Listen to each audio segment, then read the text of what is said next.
శైలిలో ముందుకెళ్తాను కాబట్టి ఆ పాపులారిటీ కోసం దానికోసం చేస్తాను నాకైతే అనిపిస్తాం. రైట్. ఒకసారి డాక్టర్ తులసిరెడ్డి గారి దగ్గర. డాక్టర్ తులసిరెడ్డి గారు, అంటే ఇందులో మల్టిపుల్ యాంగిల్స్ ఉన్నాయండి. నేనైతే అంటే జాతీయ పార్టీలు బలంగా ఉండాలి, మనకు నచ్చకపోవచ్చు కాక విధానాలు, కాంగ్రెస్తో నచ్చకపోవచ్చు, బీసీ, కానీ జాతీయ పార్టీలు ఉంటేనే ఈ రకమైన అన్రెస్ట్ క్రియేట్ కాకుండా ఉండడానికి అవకాశం ఉంటుంది. విధానపరంగా 2 జాతీయ పార్టీలు లేకపోతే 3 కమ్యూనిస్ట్ పార్టీలు 3 జాతీయ పార్టీలు విధానపరంగా కొట్లాడుకోవచ్చు. మనం చూసాం ఈ రీజనల్ పార్టీస్ ఏంటంటే ఇండివిజువల్ సెంట్రిక్గా, లీడర్ సెంట్రిక్గా నడుస్తాయి. అండ్ దాంట్లో ఇందాక మస్తాన్రావు గారు చేసిన ప్రస్తావన క్వశ్చన్ చేస్తే అణిచివేసే ధోరణులు ప్రబలుతాయి. ఆ జాడ్యం ఇప్పుడు ఏంటంటే జాతీయ పార్టీలకు కూడా అంటుకుంది. ఒకప్పుడు లేదు, కాంగ్రెస్ పార్టీకి లేదు, కాంగ్రెస్ పార్టీకి ఇప్పుడు కూడా లేదని నేను విశ్వసిస్తున్నాను, బీజేపీకి కూడా లేదు. ఈరోజు వీళ్ళు అనుసరిస్తున్న విధానాలు అండ్ ఎవరైనా క్వశ్చన్ చేస్తే దాన్ని తీవ్రంగా పరిగణించి అన్ని నిఘా సంస్థలు లేకపోతే ర్యాబ్ సంస్థలు రంగంలోకి దిగటం అనేవి ఇట్లాంటి వాటి పుట్టుకు కారణం. గౌరవ సుప్రీంకోర్టు ప్రధాన న్యాయమూర్తి వారు మాట్లాడుతూ, సూర్యకాంత్ గారు మాట్లాడుతూ చేసిన ఒక అదాటం చేసిన వ్యాఖ్యానం ఉద్దేశపూర్వకంగా ఆయనకి ఇల్ ఇంటెన్షన్స్లో మన్నాడు క్లారిటీ కూడా ఇచ్చారు. కొందరు పని లేకుండా ఇట్లా చేస్తున్నారు అని బొద్దింకులతో పోల్సు. అది దీనికి పుట్టుకు కారణం ఏంటంటే సంభవం నేను విశ్వసించట్లేదు. ఆల్రెడీ ఇది పుట్టింది ఎక్కడో ఒక చోట ఉంది. ఈరోజు ఆయన చేసిన వ్యాఖ్యలను ఆలంబరంగా చేసుకుని బయటకు వచ్చింది అంటారు. ఇప్పటికే అనేక అంశాలు క్యుములేటివ్ ఎఫెక్ట్ ఉంటాయి. దానికి ఏదో ఒక ప్రెసిపిటేటింగ్ ఫ్యాక్టర్. మనము బంగ్లాదేశ్ తీసుకుంటే ఒక్క ప్రెసిపిటేటింగ్ ఫ్యాక్టర్ అంటే రిజర్వేషన్స్ కు వ్యతిరేకంగా అనేది అనేక అంశాలతో ప్రెసిపిటేటింగ్ ఫ్యాక్టర్ అయిపోయింది. అదేవిధంగా నేపాల్ లేని ఈ యొక్క 26 సోషల్ మీడియా ప్లాట్ఫామ్ల మీద నిషేధం అనేది ఒక ప్రెసిపిటేటింగ్ ఫ్యాక్టర్. శ్రీలంకలోని ఆర్థిక పరిస్థితికి ప్రెసిపిటేటింగ్ ఫ్యాక్టర్. అదేవిధంగా మన బషీర్బాగ్ కాల్పులకి ఏమి చంద్రబాబు 2004లో పోయేదానికి, ప్రభుత్వం పోయేదానికి బషీర్బాగ్ విద్యుత్ శక్తి ఛార్జీలు పెంచడం అనేది ఒక ప్రెసిపిటేటింగ్ ఫ్యాక్టర్. అదే జగన్మోహన్ రెడ్డి చాలా పవర్ఫుల్ అనుకునే రోజుల్లో ఉద్యమాలు చేసే పరిస్థితులు లేనప్పుడు టీచర్స్ వచ్చేసి చలో విజయవాడ పోయి దాన్ని సక్సెస్ చేసి ఒక ప్రెసిపిటేటింగ్ ఫ్యాక్టర్. అంటే అసంతృప్తి ఉన్నప్పుడు ఏదో ఒక ఫ్యాక్టర్ ప్రెసిపిటేటింగ్ ఫ్యాక్టర్ పనిచేసినప్పుడు అది ఉద్యమ రూపంలో ఇమీడియట్ ఎఫెక్ట్ ఉంటుంది. కొన్ని సందర్భాల్లో వచ్చేసి నెక్స్ట్ ఎలక్షన్లలో దాని ప్రభావం ఉంటుంది. ఆ 2 విధాలుగా ఉంటుంది. ఇమీడియట్ గా ఉద్యమ రూపంలో ఇప్పుడు బంగ్లాదేశ్ లో వచ్చేసి ఆవిడ దానిగా 15 సంవత్సరాల 212 రోజులు ఈమెను విశిష్ట మోడీ గారి కంటే ఎక్కువ ఉంది. అటువంటి ఆవిడ వచ్చేసి రాజీనామా చేసి దేశం విడిచి పారిపోవాల్సి వచ్చింది. అది ఎన్నికల్లో తర్వాత ఎన్నికలు జరిగిండొచ్చు, కానీ ఆవిడ ముందు పారిపోవాల్సి వచ్చింది. శ్రీలంకలో విధంగా జరిగింది. నేపాల్లో ప్రధానమంత్రి వాళ్ళు రాజీనామా చేసి మళ్ళీ ఎన్నికలకు పోవాల్సి వచ్చింది, వాళ్ళు పారిపోకపోవచ్చు. కాబట్టి మనం ఒక్కోసారి ఏ విధంగా పరిణమిస్తే చెప్పలేము. మనం వచ్చేసి ఒక రాముడు వచ్చేసి ఒక మాట కోసం అరటి మాసం వాకి వచ్చింది, పొద్దున పటాభిషేకం చేయాలా, రాత్రి ఇచ్చి మారిపోయింది.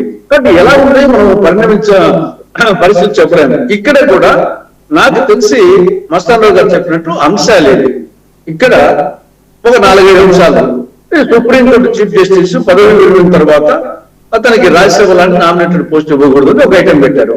అది కరెక్టే కదా, అది వాళ్ళే కాదు మనం కూడా అనేక సంవత్సరాలుగా అనుకుంటున్నాం. రంజన్ గొగోయ్ విషయంలో 2019లో ఆయన అంతకుముందు అయోధ్య తీర్పు వచ్చింది, 2019లో పదవి విరమణ, 2020లో నామినేటెడ్ రాజ్యసభ.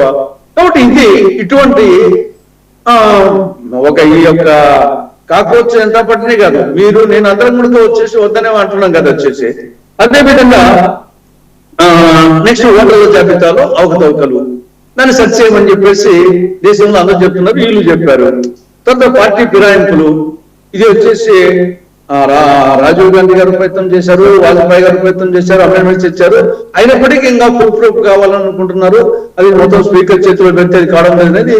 కాబట్టి ఇవన్నీ ప్రజల్లో ఆల్రెడీ ఉండేటే, వాళ్ళు ఏమి కొత్త అంశాలు ఏం పెట్టలేదు. కాబట్టి ఆ అంశాలు అటు కాంగ్రెస్ పార్టీ కానీ మిగతా పార్టీలు కానీ ప్రజలు కానీ అనేకం వచ్చేసి దాని మీద అసంతృప్తి వెలిపిస్తూ ఉన్నారు. ఎన్నికల ఫలితాలు సరే ఒక విధంగా ఉండొచ్చు, ఎన్నికల ఫలితాలు ఇవన్నీ ఒకసారి ఉద్యమాల రూపంలో వస్తాయి, ఒకసారి ఎన్నికల రూపంలో వస్తాయి. బట్ ఇవన్నీ ప్రెసిపిటేటింగ్ ఫ్యాక్టర్స్, మనం అంశాలు కాదనలేని అంశాలు. ఇవి కాక అనేకం ఉన్నాయి.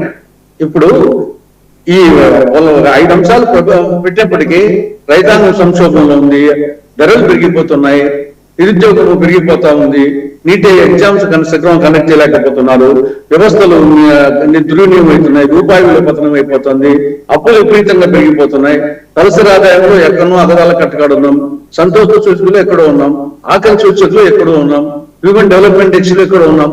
ఇవన్నీ ఒక్కొక్కరికి ఒక్కొక్క ప్రెసిపేటింగ్ ఫ్యాక్టర్ గా ఒకరికి పాయింట్ నచ్చచ్చు, దానికి ప్రెసిపేటింగ్ ఫ్యాక్టర్ వచ్చినప్పుడు అవుతాయి. కాబట్టి మనం ఆ కోణంలో చూడాలి, కానీ ఏదో వచ్చేసి మనము మనం రాకూడదు, మనం వచ్చేసి అటువంటి రాలేదు అనుకుని కోరుకున్నాం అంతే తప్పని వచ్చేసి దాని కోరిక వేరే వాళ్ళ మీద బ్లేమ్ వేసి అది కరెక్ట్ కాదు. ఇవన్నీ వాస్తవాలే కదా. దీంట్లో వచ్చేసి నేను రాత్రి చెప్పాల్సిన అవసరం ఉంది, మనం చెప్తాను, మీరు చెప్తాను, అందరం చెప్తాను. వచ్చేసి దాన్ని కొత్తగా వచ్చేసి కుట్రకోణం ఆలోచన ఉంది, కాబట్టి మనం ఆ కోణంలో ఆలోచించాలి, కానీ కుట్రకోణం అని చెప్పేసి ఆ కోణంలో చేస్తే కన్నా దాని పర్యవసనాలు పాలకులకి నష్టమని నా అభిప్రాయం. అబ్దుల్ గఫూర్ గారు, తులసిరెడ్డి గారి అభిప్రాయంతో నేను పూర్తిగా ఏకీభవిస్తున్నాను. బట్ కుట్రకోణం కూడా ఖచ్చితంగా ఉంటుందనేది ఒక అబ్జర్వేషన్. ఇది అంటే మన పొరుగు దేశాల్లో జరుగుతున్నది. అండ్ డీప్ స్టేట్ అఫైర్స్ని మనం గడిచిన 3 దశాబ్దాలు 4 దశాబ్దాలుగా గమనిస్తూ వస్తున్నాం. ఒక అంతర్జాతీయ పార్టీకి అనుబంధంగా వివిధ దేశాల్లో పనిచేస్తున్న కమ్యూనిస్ట్ పార్టీలకు కూడా ఈ విషయం తెలుసు. డీప్ స్టేట్ అలా కేవలం ఈ 3 దేశాల్లో చైనా బలపట్టం అనేది డీప్ స్టేట్కి అమెరికాకి నచ్చలేదు. బంగ్లాదేశ్, శ్రీలంక అండ్ నేపాల్ అందుకని ఇన్వాల్వ్ అయింది. చైనా పెత్తందారీ ధోరణి అని వాళ్ళు భావిస్తున్న పెత్తందారీ ధోరణి తరిమి కొట్టడం కోసం వీళ్ళు ఎంట్రీ ఇచ్చారు. ఇప్పుడు ఇక్కడ చైనా ఎంట్రీ లేకపోవచ్చు, కానీ ఇక్కడ చైనా డీప్ స్టేట్ రెండు కలిసి పనిచేసే ప్రమాదం ఉంది భారతదేశంలో. వాజన్ గారు, ప్రతిదానికి మనం విపరీత అర్థాలు తీసుకునేటువంటి పద్ధతిలో కనుక పోతే మనం భయాందోళనతో జీవితాంతం బతకాల్సి వస్తుంది. నా పాయింట్ ఏమిటంటే, భారతీయ జనతా పార్టీ ఎందుకంత భయపడుతుందో నాకు, ఎందుకంటే రవిచంద్రారెడ్డి గారి మాటల్ని బట్టి చూస్తే చాలా భయపడుతున్నారని అర్థమవుతుంది. అంత అవసరం లేదు. రెండవది, ఏ దేశంలో కానివ్వండి, ఇప్పుడు నేపాల్లో వచ్చినా, బంగ్లాదేశ్లో వచ్చినా, శ్రీలంకలో వచ్చినా ప్రజల అసంతృప్తి అనేది బేసిక్ ఫ్యాక్టర్ అండి. ప్రజల అసంతృప్తి లేకపోతే డీప్ స్టేట్ కాదు, వాళ్ళ నాయన వచ్చినా కానీ ఏం చేసుకోలేరు. ఒక స్థిరమైన ప్రభుత్వం, మంచి ప్రభుత్వంగా ప్రజలు భావించిన ప్రభుత్వం కనుక ఉంటే ఎవరెన్ని కుట్రలు కుతంత్రాలు చేసినా ఏం చేసుకోలేరు. అయితే ప్రజల్లో తీవ్రమైనటువంటి అసంతృప్తి వ్యాపించినప్పుడు దాన్ని ఉపయోగించుకొని రెచ్చగొట్టేటువంటి శక్తులు ఉండొచ్చు. నేనేమి ఎవరు ఉండరని నేను చెప్పడం లేదు, ఉండొచ్చు. ఇప్పుడు వీళ్ళేదో పార్టీ పెట్టి, ఇప్పుడు అభిజిత్ అతని ఊరు తెలియదు, పేరు తెలియదు, అతని నాయకత్వాన్ని ఏదో అంగీకరించి అతన్ని ఎవరు బలపరుస్తారు? ప్రజల యొక్క విశ్వాసము పొందినటువంటి పార్టీ నిలబడుతుంది. ఇప్పుడు సమస్య ఏమిటంటే, ప్రజల్లో ఉండేటువంటి అసంతృప్తికి ఒక పారామీటర్ గా ఈ కాక్రోచ్ పార్టీని, దానికి లైక్స్, ఇవన్నీ కూడా లైక్సే. దానికి ఏం సభ్యత్వం ఫామ్ ఇచ్చింది లేదు, కమిటీలు లేవు, ఏమీ లేదు. గఫూర్ గారు, 46,000 మంది దరఖాస్తు చేసుకున్నారు మెంబర్షిప్ కోసం. మేబీ సార్, మేబీ 16 లక్షల మంది, 16 మిలియన్ల. గఫూర్ గారు వినిపిస్తుందా? ఫ్రీజ్ అయినట్టుంది సార్, వినిపిస్తుందా? మీ సిగ్నల్ ఫ్రీజ్ అయినట్టుంది గఫూర్ గారు. రైట్, రవిచంద్రరెడ్డి అడుగుతాను నేను. 27 లక్షల మంది పిల్లలు నీట్ రాస్తే అది పరీక్ష లీక్ అయింది. పరీక్షా పేపర్ ముందు కనిపెట్టాలి కదా, ముందు కనిపెట్టలే. పరీక్షలు రాసిన 3-4 రోజులు రద్దు చేసినారు. కనీసం క్షమాపణ చెప్పారా? ధర్మేంద్ర ప్రధాన్ స్టేట్మెంట్ అన్న చూసారా? కనీసం సారీ మా వైపు నుంచి పొరపాటు జరిగిందని అంగీకరించారా? ఆ నేషనల్ టెస్ట్ ఏజెన్సీ ఏదో ఉంది, వాళ్ళు ఏదో మాదే బాధ్యత అన్నారు. వాళ్ళు ఎవరండి? వాళ్ళకేమో అకౌంటబిలిటీ ఉంది? పిల్లలు ఎంత కష్టపడతారో దానికి తగిన పద్ధతిలో జాగ్రత్తలు మొన్న ఆయన మన ప్రవీణ్ ప్రకాష్ గారు మాట్లాడుతూ, చైనాలో ఇటువంటి టెస్ట్ 1,20,00,000 మంది రాస్తారట. అయితే దానికంటే ముందు 4 రోజుల ముందు కేంద్రము, రాష్ట్ర ప్రభుత్వాలు అలర్ట్ అయిపోయి అన్ని విధాలా ఆ పరీక్ష విజయవంతం చేయడానికి కృషి చేస్తారు. ఆ రకంగా ఎక్కడ లీకేజ్ అనేటువంటి ప్రశ్న రాలేదు చైనాలోని. నేను చైనాని ఇక్కడ ఎందుకు పోలుస్తున్నా అంటే, ఆయన చెప్పినాడు కాబట్టి పోలుస్తున్నా. నా పాయింట్ ఏమిటంటే, అధికారంలో ఉండేవాళ్ళు మదాంధులైతే, అధికారంలో ఉండేవాళ్ళు మేము ఏం చేసినా చెల్లుబాటు అవుతుందంటే ప్రజల్లో ఉండేటువంటి అసంతృప్తి ఇట్లాంటి అకేషన్స్ తో బయటకు వస్తుంది. అయితే ఇదంతా నిలబడుతుందా, ఇదంతా భారతీయ జనతా పార్టీ ఓటమి కోసం పనిచేసే వాళ్ళు నేను అట్లా కూడా అనుకోవడం లేదు. దీంట్లో భారతీయ జనతా పార్టీ లైక్ చేసే వాళ్ళు కూడా ఉండిండొచ్చు. కాబట్టి ప్రజల యొక్క అసంతృప్తి ఉంది. నిరుద్యోగం పట్ల, అవినీతి పట్ల, పార్టీలు మారడం పట్ల, ప్రజాస్వామ్యం అపహాస్యం కావడం పట్ల, లక్షల ఓట్లను తొలగించే పట్ల, ఏ మాత్రం లెక్క చేయకుండా జ్ఞానేష్ కుమార్ వ్యవహారం పట్ల ప్రజల్లో అసంతృప్తి ఉంది. ఇప్పుడు జ్ఞానేష్ కుమార్ ను వ్యతిరేకించడం అంటే భారతీయ జనతా పార్టీ ఏదో చేస్తుంది, అన్ని ఓట్లను తొలగిస్తుంది నేను కూడా చెప్పడం లేదు. అయితే సిఈసి అందరి ఆమోదం పొందేటువంటి పద్ధతిలో సిఈసి ప్రవర్తన ఉండాలా. ప్రభుత్వం వేరు, సిఈసి వేరు. ఆ రకంగా ఒక స్వతంత్రమైనటువంటి వ్యవస్థగా కాకుండా పాలక వర్గాలతో భాగమైనటువంటి వ్యవస్థగా ఉంది అనేది ప్రజల్లో అసంతృప్తి. ఇప్పుడు టీవీకే ఓట్లు ఎందుకు వేశారండి? ఒకవైపు భారతీయ జనతా పార్టీ ఏఐడిఎంకే ఉన్నారు, ఒకవైపు కాంగ్రెస్ పార్టీ డిఎంకే ఉంది, మేము కూడా డిఎంకేతో ఉన్నాం. వీళ్ళని కాదని ఎందుకు టీవీకే వేశారు? ప్రజల్లో వచ్చిన అసంతృప్తి ఏ కారణం వల్లనో వాళ్ళు డిఎంకే ప్రభుత్వం మీద అసంతృప్తి వచ్చింది, వాళ్ళు ఆఫ్ చేసుకున్నారు. కాబట్టి ఇవన్నీ ఫ్యాక్టర్స్ మనం గమనంలో పెట్టుకొని యూత్ ను మనం అట్రాక్ట్ చేయడానికి లేదా యూత్ ను అడ్రస్ చేయడానికి ప్రభుత్వం ఏ వైపుగా పనిచేయాలి, అట్లాగే ఇటువంటి లీకేజ్ కాకుండా ఎట్లా జాగ్రత్తలు తీసుకోవాలి. విద్యార్థులు, యువకులే ప్రధానమైన దీంట్లో చదువుకుని ఇప్పుడు గ్రామీణ ప్రాంతాల్లో ఉండే వాళ్ళు ఇంటర్నెట్ లో పోయి కాక్రోచ్ పార్టీ చూసి లైక్ చేస్తారా? చదువుకున్నటువంటి యూత్ ఇవన్నీ చేస్తున్నది. కాబట్టి చదువుకున్నటువంటి యూత్ లో డిస్కంటెంట్ ఉంది, దాన్ని ఎట్లా అడ్రస్ చేయాలని అర్థం చేసుకుంటే ఉపయోగం తప్ప ఇది విద్యార్థుల యువతల్లో డిస్కంటెంట్ ఉందనే మీ అభిప్రాయంతో ఏకీభవిస్తా, కానీ పాకిస్తాన్ యువతలో ఎందుకు డిస్కంటెంట్ ఉంది అనేది అర్థం కావట్లేదు. పాకిస్తాన్ నాకేదో ఆ కాక్రోచ్ నేను అంటే చదివి స్టడీ చేయలేదు కానీ కాక్రోచ్ అవామీ పార్టీ పెట్టినారు. కాక్రోచ్ అవామీ పార్టీ ఆడ అసంతృప్తి ఉంది. అక్కడ ప్రభుత్వాల మీద చాలా తీవ్రమైన అసంతృప్తి ఉంది. మనం చూశాం కదా, అతను ఆ క్రికెటర్ లోపల పెడితే వేల మంది రోడ్ల మీదకి వచ్చేసినారు అతను చంపేస్తారేమో అని. కాబట్టి అక్కడ పాలక వర్గాల మీద అక్కడ అసంతృప్తిని మనం చూడాలి. అదే ఇండియాకు వ్యతిరేకంగా అనేది పద్ధతిలో ఎందుకు అనుకోవాలి మనం? అక్కడ పాలకుల మీద కాక్రోచ్ జనతా పార్టీ లెక్కలు సార్ నేను చదువుతున్నది. ఎక్కడెక్కడి నుంచి మెంబర్షిప్ ఉంది అనేది చూస్తుంటే దాంట్లో పాకిస్తాన్ వాళ్ళు 49% ఉన్నారు అనేది, యుఎస్ఏ 14%. అది నేను కాక్రోచ్ అవామీ పార్టీ అనేది నేను చూశాను. నేను అది పాకిస్తాన్ నేను చూడలేదు, మన ఫేస్బుక్ చూస్తుంటే కాక్రోచ్ బొమ్మ వేసి పాకిస్తాన్ అవామీ పార్టీ అని, cockroach Awami party. Awami party అంటే ప్రజల పార్టీ. అది సరే, జనతా పార్టీ ప్రజల పార్టీ, అవామీ పార్టీ కావచ్చు. నా పాయింట్ ఏమిటంటే ఇదేదో ఇంటర్నేషనల్ కుట్రగా ఏదో ప్రభుత్వానికి వ్యతిరేకంగా జరగబోతుందనే దానికంటే కూడా పాకిస్తాన్ లో ప్రజల్లో తీవ్రమైన అసంతృప్తి ఉంది, భారతదేశంలో యూత్ లో డిస్కంటెంట్ ఉంది. దీనిని మనం అట్లా అడ్రస్ చేయాలా అనేటువంటిది ప్రభుత్వాలు ఆలోచించాలి. ఒకసారి ప్రకాష్ రాజ్ గారు ఒక తమిళ ఛానల్లో మాట్లాడారు, అది కూడా ఒకసారి చూద్దాం. తర్వాత రవిచంద్ర రెడ్డి గారి దగ్గరకు వస్తాం. ప్రకాష్ రాజ్ గారు మాట్లాడించారు. Kids, today they rewrote Ramayana in the play. Then suddenly Rama, Lakshmana, Sita came. So they are coming down to south and Lakshmana says, Rama, what lucky? No, there is one forest here. Rama says, no, it is somebody's land. It's somebody's farm. Oh, there are fruits. Can we eat? Yeah. But is it stealing? No, if you are hungry, we can eat. As they are eating, the Shurpanakha and Ravana ant come. And Shurpanakha is very angry. It says, Anna, somebody is eating our fruits. And the Anna Ravana says, no, they are hungry. Let them eat. We can talk to them later. After they have eaten, they come and this Rama, Lakshmana says, hey, lucky. Rama calls Lakshmana lucky. Hey, lucky, some tribals have come. They say, no, we are the owners. Please. Now, since you have eaten the fruit, you have to pay the price. Then what is the price? Then she calculates, Shurpanakha, and says $2,000 with GST. Oh. And they say, no, we don't have money. Then Ravana says, give them some discount. Okay, 20% discount. No, we don't have. So, in spite giving discount if you don't have the money, then you are not tourists here. You have come in search of food. So, what you do, since you have eaten the fruits, the seeds are there, no? Plant it, turn it into a tree. What is your name? Oh, I am Rama from North. Yeah, I am Ravana from South. Nice meeting you. These children say politics. You guys want to come? Don't force your Hindi. Learn Malayalam, no? You have come to work here. Don't become a manager of a bank and ask us not to eat beef. We will do a beef festival. Like, come do something, work something, respect our culture and go. No, one nation, one religion.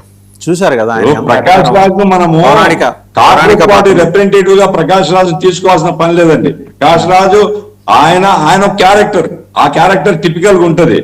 Cockroach party తరఫున ఆయన వ్యవహరిస్తున్నాడు మనం ఎందుకు అనుకోవాలి?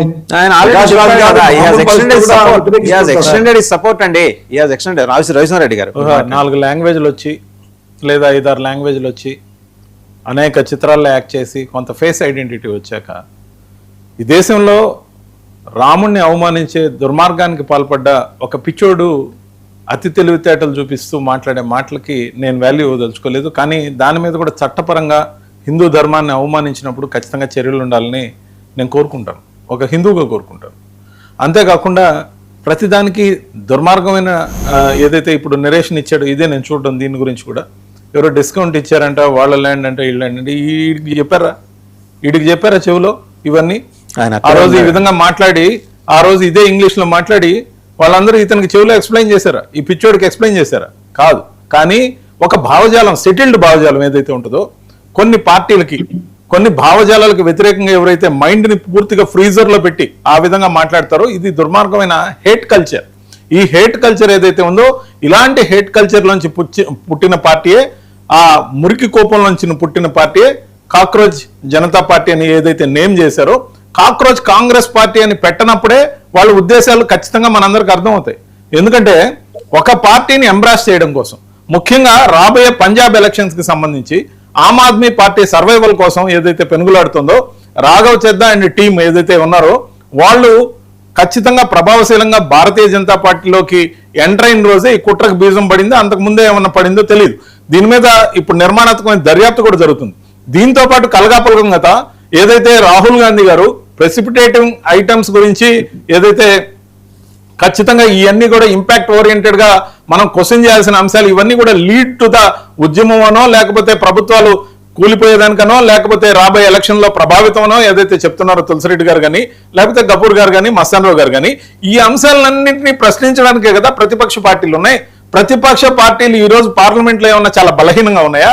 అన్ని పార్టీలకి ఉమ్మడి ప్రతిపక్ష నాయకుడిగా దాదాపు 250 మంది దాకా ఏదైతే సభ్యులు ఉన్నారో, 243 మంది దాకా సభ్యులు ఉన్నారో, దానికి ఉమ్మడి ప్రతిపక్ష నాయకుడిగా రాహుల్ గాంధీ గారు ఉన్నారు. మరి పార్లమెంట్ వేదిక ఉంది, మీడియా ఉంది, లేకపోతే రోడ్లెక్కేదానికి అన్ని రాజకీయ పక్షాలు ఉన్నాయి.